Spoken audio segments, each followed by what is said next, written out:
Hello students, welcome in my YouTube channel. Today we will study about a limiting reagent. What is the limiting reagent? Limiting reagent involve in some basic concept of chemistry, that is a unit first in 11th class. So let us now study about the limiting reagent. बच्चों आज हम limiting reagent के बारे में पढ़ेंगे. Limiting reagent क्या होता है? लिमिट आप लोगों ने सुना होगा, लिमिट में रहो. तो लिमिट का मतलब एक सीमा, एक लिमिटेशंस. तो लिमिटिंग रीजेंट जो है रिएक्टेंट में इन्वॉल्व रहता है. जैसे दो रिएक्टेंट A प्लस बी आपस में मिला के C बना रहे हैं, जैसे कि केमिकल रिएक्शन है A plus B equal to C. Okay, तो A प्लस बी ये दो हमारे क्या है, ये हमारे रिएक्टेंट है और ये हमारा C क्या है, प्रोडक्ट है. तो लिमिटिंग रीजेंट आपके रिएक्टेंट में इन्वॉल्व होता है. जैसे ये दो रिएक्टेंट है, तो दो रिएक्टेंट में क्या होता है, एक रिएक्टेंट की अमाउंट लिमिट, एक रिएक्टेंट होगा लिमिटिंग रिएक्टेंट, ओके, या लिमिटिंग रीजेंट कहेंगे. एक एक्सिस में रिएक्टेंट होगा. तो यहां पर अगर समझे ध्यान से, तो दो रिएक्टेंट है, out of these one should be limiting reagent और one should be excess reagent. Excess का मतलब एक अधिकता में होगा, एक कम होगा. कम माने लिमिट में होगा. तो दो रिएक्टेंट है. तो यहां पर अगर आप ध्यान से समझें, जब किसी रिएक्टेंट की अमाउंट टोटली कंज्यूम हो जाती है उसे हम लिमिटिंग रीजेंट कहते हैं, और जिसकी बच जाती है रिमेनिंग अमाउंट उसे हम एक्सेस रीजेंट कहते हैं. तो सबसे पहले अगर समझने की बात है तो यहां पर ये समझेंगे कि those reactant which is consumed completely. देखिए, those reactant which is consumed completely, जो कंज्यूम्ड हो जाते हैं रिएक्शन के दौरान, ड्यूरिंग रिएक्शन, उन्हें हम लिमिटिंग रीजेंट कहते हैं. यानी दो रिएक्टेंट है, अगर एक रिएक्टेंट की अमाउंट टोटली कंज्यूम हो जाए रिएक्शन के दौरान और प्रोडक्ट बन जाए, उसे हम लिमिटिंग रीजेंट कहेंगे. ओके, अब हम एग्जांपल लेते हैं. जैसे आपके घर पे 100 लोग गए. ओके, आपके घर पर कितने लोग गए? 100 लोग घर पे गए. घर पर 1 किलो चीनी है. ओके, शुगर आपके पास 1 kg है, और घर पे वाटर बहुत ज्यादा एक्सेस में है. तो क्या आगे बनेगा? दोनों को मिलाएंगे तो शरबत बनेगा, सॉल्यूशन बनेगा, मीठा सॉल्यूशन बनेगा, ड्रिंक बनेगी. तो शुगर यहाँ पर हमारे पास 1 kg है, वाटर हमारे पास एक्सेस में है, और शुगर 1 kg है. तो 100 पीपल के लिए कितने ग्लास बन जाएंगे? तो यहाँ पर 100 पीपल के लिए हमारा सोल्यूशन नहीं बनेगा, क्योंकि यहाँ पर शुगर 1 ही kg है, 1 kg है, वाटर एक्सेस में है. तो दो रिएक्टेंट मिलकर प्रोडक्ट बना रहे शरबत. तो शरबत के गिलास डिपेंड करेंगे उस रिएक्टेंट पर जिसकी अमाउंट क्या हो, कम हो. प्रोडक्ट हमेशा डिपेंड करेगा कम अमाउंट पर, उतना ही प्रोडक्ट बनेगा.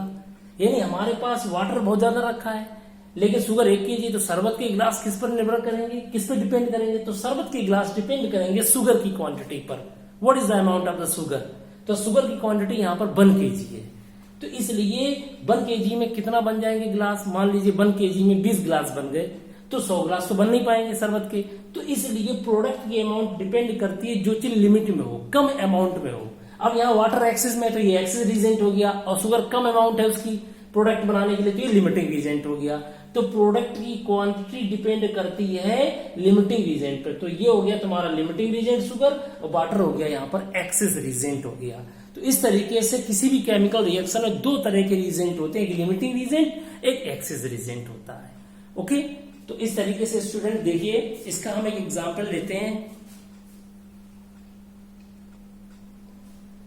स्टूडेंट इसका एक एग्जांपल लेते हैं लिमिटिंग रीजेंट का. तो सबसे पहले हम आपको बताना चाहते हैं, जैसे हमको कार्बन प्लस ऑक्सीजन का कंबस्शन कराना है, और कंबस्शन कराने पर हमें क्या बनता है, कार्बन डाइऑक्साइड गैस बनती है. आप एनसीईआरटी की जितने भी क्वेश्चंस हों, अगर आप उनको आप समझेंगे, मैं आपको एक एक करके बता दूंगा. आज सबसे पहले आपको इंट्रोडक्शन एक तरह लिमिटिंग रीजेंट का है. वो लिमिटिंग रीजेंट क्या होता है, वो है रिएक्टेंट जिसकी अमाउंट टोटली कंज्यूम हो जाती है, उसे हम लिमिटिंग रीजेंट कहते हैं. मैंने एक रिएक्शन ले लिया, ए रिएक्शन हो रही है कैसी, कार्बन ऑक्सीडाइज हो रहा है, यानी कार्बन का कंबस्शन हो रहा है और कार्बन डाइऑक्साइड गैस बनती है. ये तो बैलेंस रिएक्शन है, देखिए। और बेटा क्या होता है, जो ये जो बैलेंस केमिकल इक्वेशन, इसमें जो आगे संख्या होती है इसे हम आगे स्टोइचियोमेट्रिक कोफिशिएंट बोलते हैं। जो भी आगे संख्या होगी, नंबर्स होते हैं, उस नंबर्स को हम क्या बोलते हैं, स्टोइचियोमेट्रिक कोफिशिएंट बोलते हैं, या आप कहेंगे इसे नंबर ऑफ मोल्स ही बोलेंगे। तो ये वन है, 1 मोल कार्बन, 1 मोल कार्बन 1 मोल ऑक्सीजन से रिएक्शन करके 1 मोल कार्बन डाइऑक्साइड गैस बना रहा है। बच्चों मोल क्या होता है आपने पढ़ा होगा 9th क्लास में, number of moles given mass upon molar mass होता है। ओके, तो मोल यहाँ पर 1 मोल कार्बन 1 मोल ऑक्सीजन से रिएक्शन कर रहा है और 1 मोल कार्बन डाइऑक्साइड गैस बना रहा है। अब आप समझिए, क्वेश्चन ये था हमारे पास में, क्वेश्चन ये है कि 2 mole carbon react with 0.5 mole oxygen,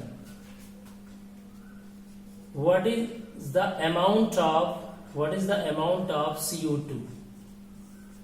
question हमारा ये है कि हमारे पास 2 मोल कार्बन है, 0.5 मोल ऑक्सीजन है और कार्बन डाइऑक्साइड कितना बनेगा, what is the amount of CO2।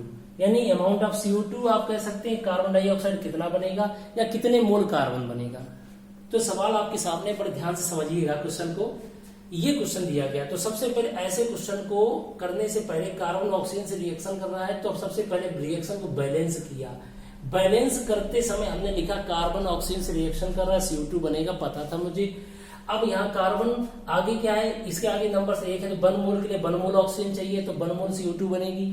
अगर आप ध्यान से देखें 1 मोल के लिए 1 मोल चाहिए, तभी तो 1 मोल CO2 बन रही है।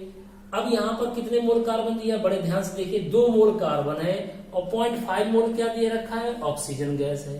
तो जो चीज, ये तो हमारा ऑलरेडी स्टैंडर्ड वैल्यू है, वी नो, ओके, ये चीज हम जानते हैं ऑलरेडी, वी नो। और हमें क्या चीज गिवन है, गिवन देखिए, गिवन वैल्यू क्या है, ये 2 मोल हमको कार्बन दिया है और 0.5 मोल हमको ऑक्सीजन दिया है। क्वेश्चन है कि कार्बन डाइऑक्साइड का अमाउंट बताइए, ये तो मोल में बताइए, ये तो ग्राम में। अब आप क्या करेंगे, 1 मोल कार्बन के लिए 1 मोल ऑक्सीजन चाहिए, तब 1 मोल CO2 बनेगा। यहां पर ये स्टैंडर्ड है, इतना आपको आना चाहिए। जब आपको इतनी चीजें आएंगी, रिएक्शन बैलेंस करना, और आपको जो वैल्यू दी जाएगी 1 मोल ऑक्सीजन 1 मोल कार्बन, ये आगे जो नंबर्स होते हैं उससे पता कर लेते हैं। ये नॉन वैल्यू है, गिवन है 2 मोल के लिए कितना चाहिए, मतलब 2 मोल के लिए यहाँ 0.5 मोल दिया गया है।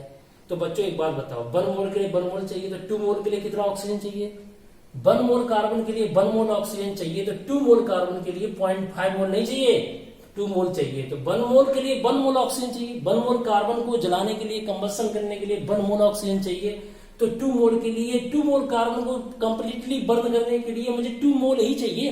देखिए ना, ये स्टैंडर्ड वैल्यू है, 1 मोल के लिए 1 मोल चाहिए, तभी 1 मोल मिल रहा है। तो 2 मोल के लिए कितना चाहिए था, 2 मोल ऑक्सीजन, तो कम पड़ गया। भाई एक बात बताइए, 1 मोल कार्बन के लिए कितना चाहिए, 1 मोल ऑक्सीजन चाहिए, स्टैंडर्ड वैल्यू, और जो दिया गया है क्वेश्चन में 2 मोल ही दे रखा, 0.5 मोल दे रखा, तो मतलब 2 मोल कार्बन को कंप्लीटली बर्न करने के लिए 2 मोल ऑक्सीजन चाहिए, रिक्वायरमेंट 2 मोल ऑक्सीजन की है, लेकिन यहाँ कितना दे रखा है, 0.5 मोल दे रखा है, तो कम है, वैल्यू रिक्वायरमेंट के हिसाब से कम है, क्योंकि 2 मोल कार्बन को कंप्लीटली बर्न करने के लिए 2 मोल चाहिए ऑक्सीजन, एज पर दिस। 1 मोल के लिए 1 मोल, 2 मोल के लिए 2 मोल, तो यहाँ 0.5 दे रखा, कम दे रखा, अमाउंट रिक्वायरमेंट के हिसाब से कम है, इसलिए this is a limiting reagent, oxygen is a limiting reagent. तो क्वेश्चन आया था, इसी में जोड़ सकते थे हम लोग question, what is the limiting reagent, what is the limiting reagent, बताइए। इस क्वेश्चन में जोड़ दिया, CO2 की अमाउंट भी बतानी है और बताना है कि लिमिटिंग रीजेंट कौन है, फाइंड आउट कर लिया।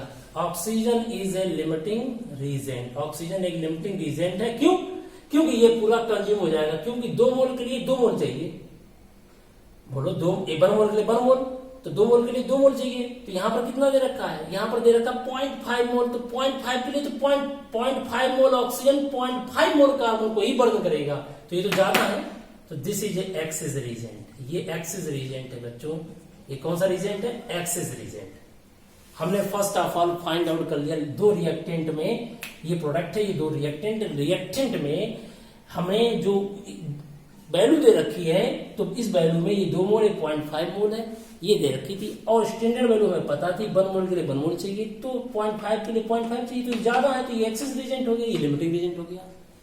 हाँ जी, अब आपके सामने आता कि प्रोडक्ट कितना बनेगा। बच्चों बड़े ध्यान समझना, the quantity of product depend करती है लिमिटिंग रिएजेंट पर। मैंने क्या कहा, जो चीज ज्यादा मात्रा में घर में, एक कम मात्रा में कोई चीज बनानी, दोनों से, तो प्रोडक्ट डिपेंड करेगा लिमिटिंग रिएजेंट पे, जो चीज कम मात्रा में है, क्योंकि लिमिटिंग रिएजेंट जितना है वो पूरा कंज्यूम हो जाएगा।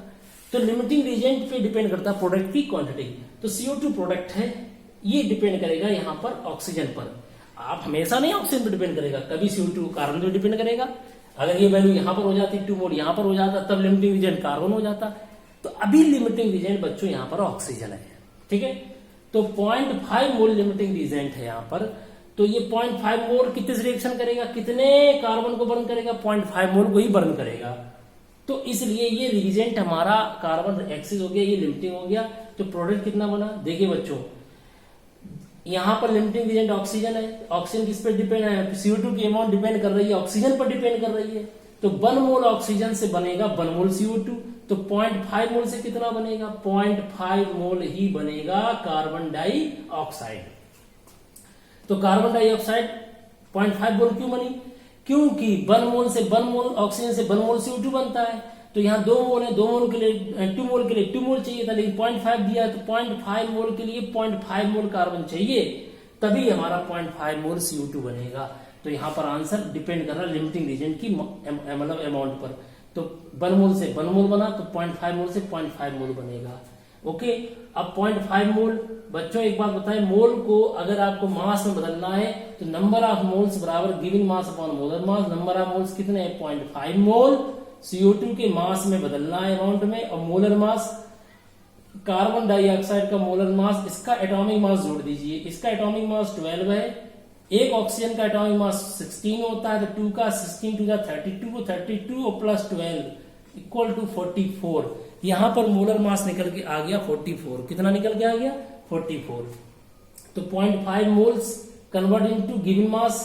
तो नंबर ऑफ मोल्स बराबर given mass upon molar mass. तो नंबर ऑफ मोल्स दिए गए हैं 0.5 मोल, अमाउंट निकालनी W बराबर तो N इंटू मोलर मास। तो ये बच्चों याद रखो, अगर आपको मास निकालना है तो मोल्स में मल्टीप्लाई कर देना। मोलर मास CO2 का 44 है, 5 4 जा 20 और 5 4 जा 20 और 22 और यहाँ पर पॉइंट लग गया, यानी 22 ग्राम हमारा CO2 गैस प्राप्त होगा। प्रोडक्ट की क्वांटिटी निकल के आ गई 22 ग्राम।